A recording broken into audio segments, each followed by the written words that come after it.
Good morning. When I left the hospital with my brand new baby, I didn't know what I was in for, and I had not the slightest idea of what was going to happen next. These are the 13 things that they don't tell you about being a first-time mum. One of the things, and the biggest thing I struggled with, was sleep. I was so naive to think that babies just sleep. I had no idea that I had to teach my baby how to sleep.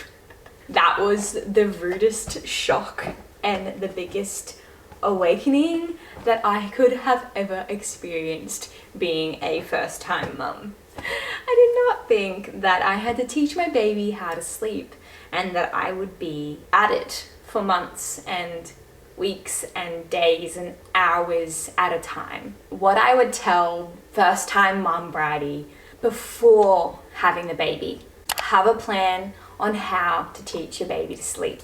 Research like nothing else. Chat to many mums that have more than one child. They may have more wisdom to share because they've experienced it several times. Or find a mum that has had success with training their baby to learn how to sleep. Now, I am a details person. I need a step-by-step guide to teach me exactly how to do things. I thrive like that, and I believe that children thrive on routines. They just function the best when they know what's happening next and how to do things. So I would say find a program, chat to many different people. Don't just take one person's advice, get multiple opinions, and then you'll be able to form your plan that you want to do to be able to teach your baby to sleep. Once you have your plan, communicate it with your husband, because he's going to have to learn how to help your baby learn how to sleep, and he's going to have to do the nighttime routine, have the baby while you're out, and everyone needs to know the plan, including people that babysit the baby. It also helps if your husband knows the plan, because he can be a big support. It also helps later on for the child to not just want mummy to always put them to bed, but daddy as well. And that's actually been happening with Micah and myself and Michael. We've gone through ups and downs of Micah wanting me and crying for me. We were like, oh my gosh, Michael, you really need to put him to sleep more, because he's really wanting just me. And so we ended up doing that. And now he doesn't mind who puts him to bed. What I wish I could tell myself is everything you do with them in the very beginning, because it's a small portion of what they've experienced in their life so far, the first things you do with them is what they're going to get used to and what they think is the norm. When you don't have a plan and you're trying to work it out on the spot, you tend to make a lot of mistakes, and you probably would make a lot of mistakes even if you had a plan. Then you have to try and untrain all the mistakes and things that you've done. What I would do for my next baby, you have to train them to connect their sleep cycles, because I was feeding him to sleep and that was like his routine. It wasn't just a one-off thing. It was like every single time he saw that as that's how I go to sleep. And then as soon as it was 45 minutes, he would wake up on the dot every time and cry until I fed him, and then he would go back to sleep. So he needed me to keep helping him go back to sleep, and I was just like done. I didn't have the patience for it. I was just like, this is crazy. As soon as I started teaching Micah to self-settle to sleep, he slept like a dream. It was like magic. I couldn't believe it, and that is something that I would definitely do next time around. When I came back from the hospital, there is this period of time called cluster feeding. And cluster feeding is where the baby is trying to get the milk to come down, and so that it can establish a milk supply. That was kind of crazy. Did not know that that was coming, and did not know that that means I would be up in the night every 30 minutes for this baby to keep having milk. And after that stage, I needed to create a routine of how often I was going to feed my baby. I did learn this from my mum, that you can feed a baby every 4 hours. And so I did go by that. So I would feed him every 4 hours. And I really liked that. I liked how it gave me flexibility to be able to do what I wanted. If I needed to go out for a couple hours, it was totally fine because my baby didn't need milk until at that 4-hour mark.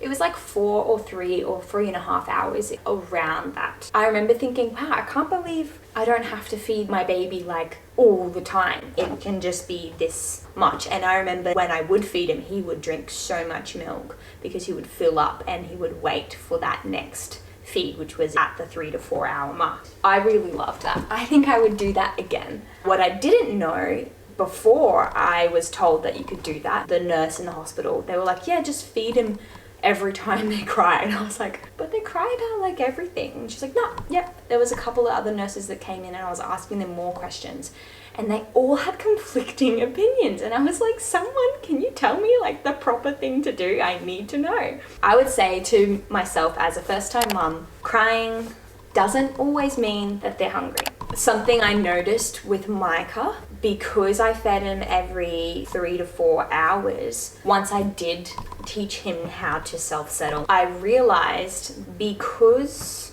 I only fed him every 3 to 4 hours, I was getting a decent amount of sleep at night. He was only waking up at 5 a.m. and he would go to sleep around 6:30, but I went from like 8 p.m. all the way down to 6:30. I got him to learn to sleep from that time onwards, and so that was like a big chunk of time that he was asleep. I remember thinking, is it bad if you let your baby keep sleeping at night? And I also remember asking the nurses, how often do I feed them at night? Do I set an alarm? And then one person was like, yes, set an alarm, you must feed them every 3 hours. And another person was like, no, that's fine, you can just let them sleep, they'll wake up if they're hungry.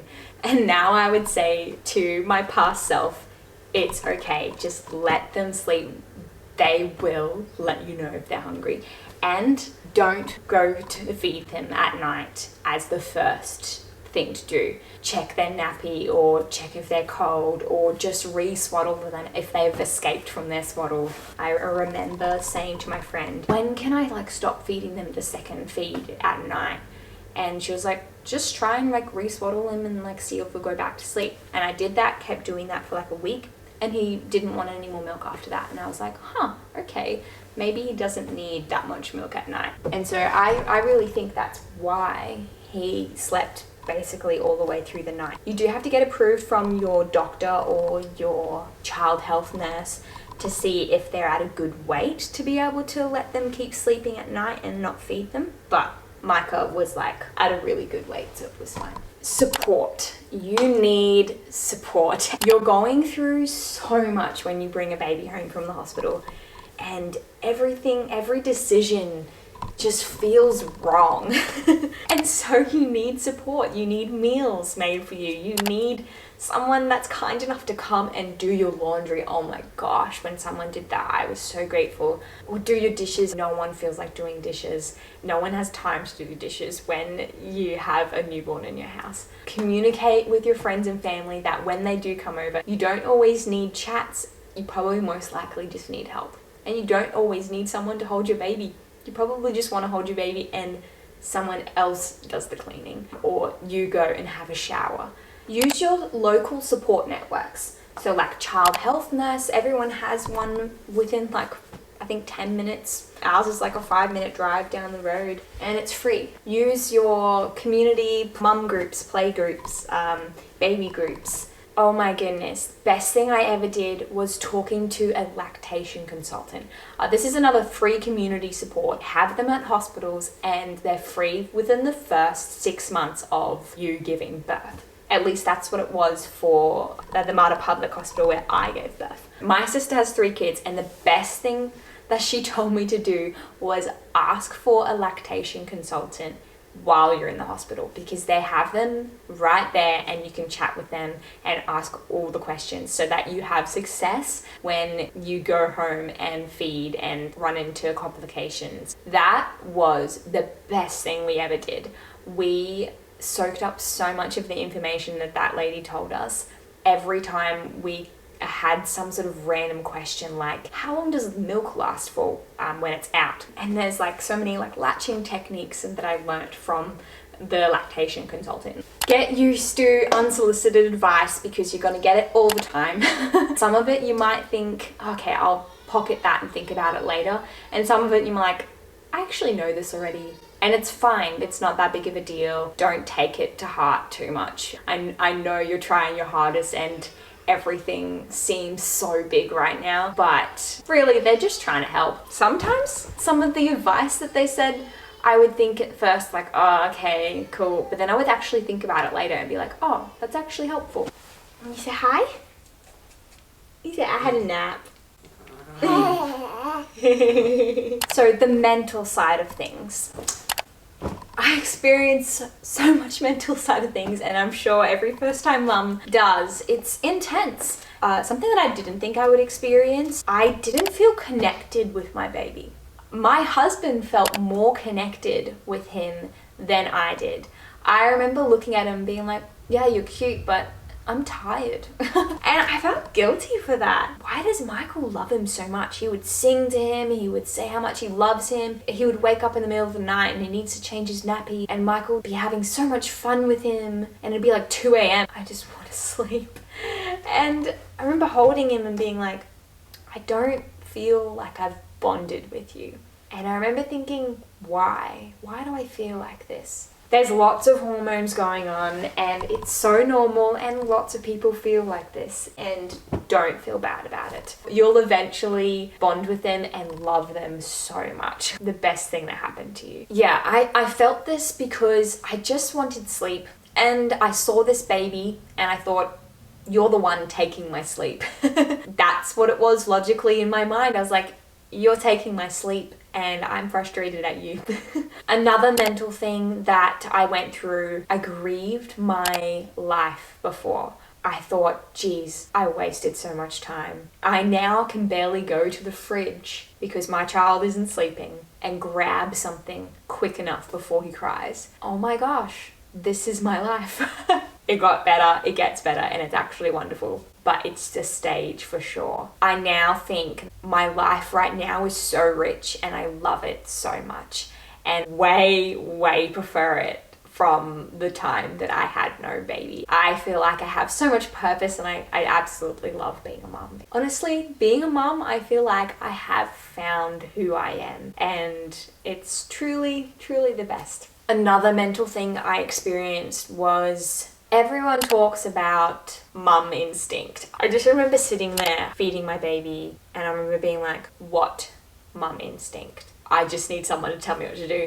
And I remember being like, when does this kick in? When does this magically happen? I began to learn that it wasn't just a magic thing that happened. It was something that you developed over time. As you learnt your baby, that's when you got your mum instinct. I remember being like, Michael, what should I do? I don't know. And Michael's like, you should know your mum. And I'm like, I don't know what to do. Yeah, I laugh about it now. It was not fun. I make it sound like the newborn stage was absolutely rotten. I would say it's a shock to the system, and then you get used to it. It's not that you get used to it, it's like you're just learning a lot of things all at once. I do have 4 practical tips. I already said this one, but breast milk can last 3 to 4 hours at room temperature, even before putting it in the fridge. My favorite swaddle was the largest one I could find and the stretchiest one I can find. They're a different type of swaddles, and you will go through this phase of being like, what do I swaddle you in? Do I use a sleep sack? Do I use the ones that go arms up? Do I use the ones that go arms down? Do I not swaddle you? The reason why people swaddle babies is so that they sleep longer, because they have a startle reflex. And that startle reflex wakes them up, like it's because like maybe they might hear a noise and they'll like startle themselves awake. It's also nice and cozy because it's very similar to the womb. I tried everything under the sun. I bought so many swaddles. I bought them from Facebook Marketplace. I bought them brand new. I borrowed them from friends, and I landed on my favorite swaddle ever, and I became a 100% wrap swaddle person. This is what helped me get Micah to sleep and stay asleep for a long time. I will link the swaddle below. Another practical tip, you will leak breast milk everywhere all the time, and you need so many like reusable or non-reusable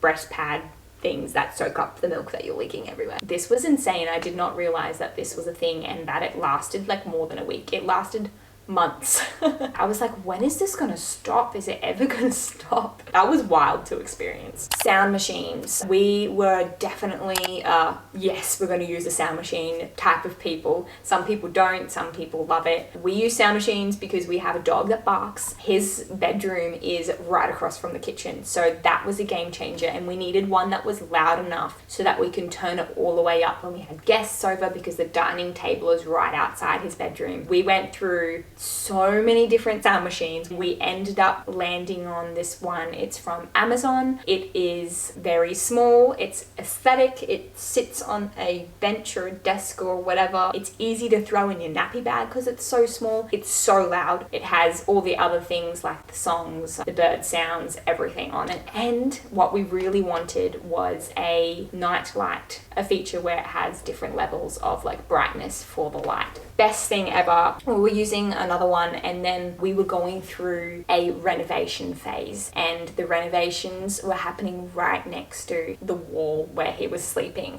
and I'm pretty sure it's like $20. So those are 13 things that they don't tell you about being a first-time mum. If you enjoyed this video, please like and subscribe. The next video is 7 reasons why I experienced a pain-free birth. I'll see you next time, and I hope you enjoy your week. Bye guys.